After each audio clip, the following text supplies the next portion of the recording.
আসসালামু আলাইকুম, welcome to my channel Hanna's kitchen. Hanna's কিচেনে আজকে একটা নিউ রেসিপি করব। ওটা হচ্ছে পুডিং। এটা বড় ছোট সবার খুব বেশি পছন্দ পুডিং। আমার ঘরে এটা খুব বেশি পছন্দ করে আমার ছেলে।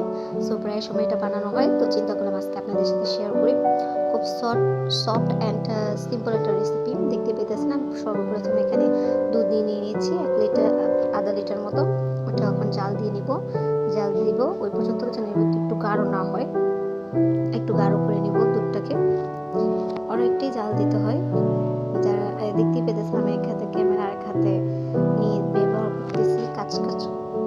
কাজ করার জন্য অসুবিধা হয়ে যাচ্ছে আমার, স্কিপ করে দিলাম। দেখতে পেতেছেন আমি একটা পাত্র নিয়ে নিয়েছি, ওটার মধ্যে আমি একটা ডিম দিয়ে আপনাদের সাথে পুডিংয়ের রেসিপিটা শেয়ার করব অবশ্যই। দেখতে পেতেছেন আমি স্বাদ অনুযায়ী একটু চিনি দিয়ে ব্যবহার করে দিচ্ছি, আপনারা কম বেশি করে নিতে পারেন। এখানে দুধটা বলক আসছে, এখানে দিতে পেতেছেন যে এলাচ, একটা তেজপাতা আর গরম মশলা অ্যাড করেছি। তখন আপনারা অনেকে জানতে চাইতে পারে যে পুডিংয়ের মধ্যে তো এগুলো ব্যবহার হয় না। অবশ্যই পুডিংয়ের মধ্যে এগুলো ব্যবহার হয় না। ব্যবহার করার সবচেয়ে বড় কারণ হলো এটা যারা ডিমের স্মেলটা পছন্দ না করেন তারা অবশ্যই এটা দিয়ে জাল করবেন। যখন ডিমের সাথে মিক্স করবেন ছেঁকে নেবেন আর ওগুলো মশলাগুলো উঠিয়ে রেখে দিবেন। তখন এইগুলোর গ্রানের কারণে ডিমের স্মেলটা আসবে না। খুব সুন্দর আর সুস্বাদু একটা রেসিপি হবে পুডিংয়ের। এখানে দেখতে পেতেছি আমি একটা পাত্র বসিয়ে দিয়েছি, ওটার মধ্যে কিছু পরিমাণ চিনি দিয়ে দেবো। গার্নিশের জন্য চিনিটা দিয়ে দেবো, যেটা আমাদের ক্যারামেল হিসেবে ব্যবহার করা হবে। ক্যারামেল হিসেবে ব্যবহার করার জন্য কিছুটা পানি অ্যাড করে দেবেন। পানি দিয়ে চিনিটা একটু ভালো করে গলিয়ে নেবেন যে পর্যন্ত কালার না আসে। আর অন্যদিকে আমাদের এই যে দেখছেন এগুলো আমি বললাম, এগুলো আস্তে আস্তে করে উঠিয়ে নেব। স্কিপ করে খুব সুন্দর করে আস্তে আস্তে উঠানোর সর্বোচ্চ চেষ্টা করবো আমি। ক্যামেরা এক হাতে থাকাতে আমি অনেক কিছু আমাকে স্কিপ করে নিতে হয়, আপনারা একটু বুঝে নেবেন। দেখতে পেতেছেন কিছু নাই এটার মধ্যে। আর চিনিটা আমি এখানে নেড়ে চেড়ে নিচ্ছি।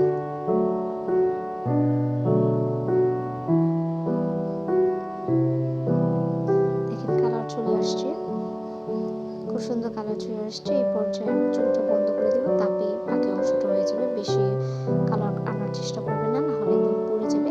তারপর এটা কিন্তু তিতা তিতা লাগবে পুডিংটা খেতে, তার জন্য অবশ্যই এগুলো ছোটোখাটো বিষয়গুলো নজরে রাখবেন। পারফেক্ট একটা কালার আসছে।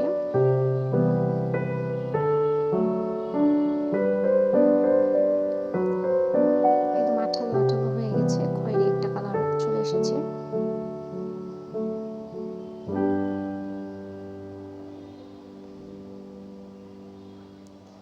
এখন এগুলো ঢেলে দিব।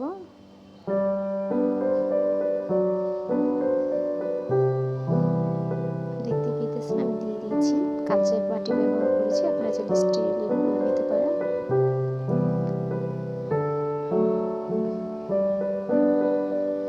এই ডিমটা মিশিয়ে আমি একটা পাত্রতে আগে থাকতে রেখে দিয়েছিলাম। এখন দুধের সাথে ডিমটা চিনির সাথে খুব ভালোভাবে মিশিয়ে নেবো। আস্তে আস্তে করে স্কিপ করে করে নেড়ে চেড়ে নিচ্ছি। ভালো করে দুধের সাথে ডিমটা ভালো করে মিশিয়ে নেবেন, তাহলে প্রসেসটা খুব ভালো হবে। সময় নিয়ে সবসময় কাজ করার চেষ্টা করবেন।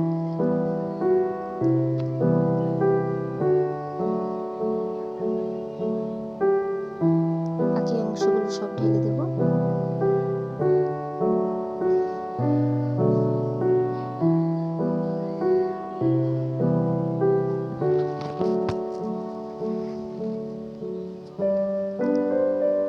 হালকা হাতে খুব সুন্দর করে নেড়ে চেড়ে নেবেন।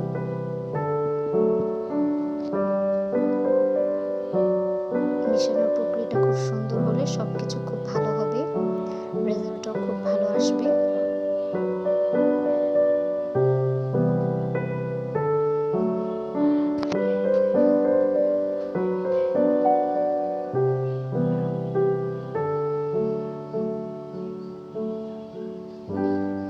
দেখতে পেতেছেন একদম স্ট্রং হয়ে গেছে। এই পর্যায়ে ঢেলে দেব।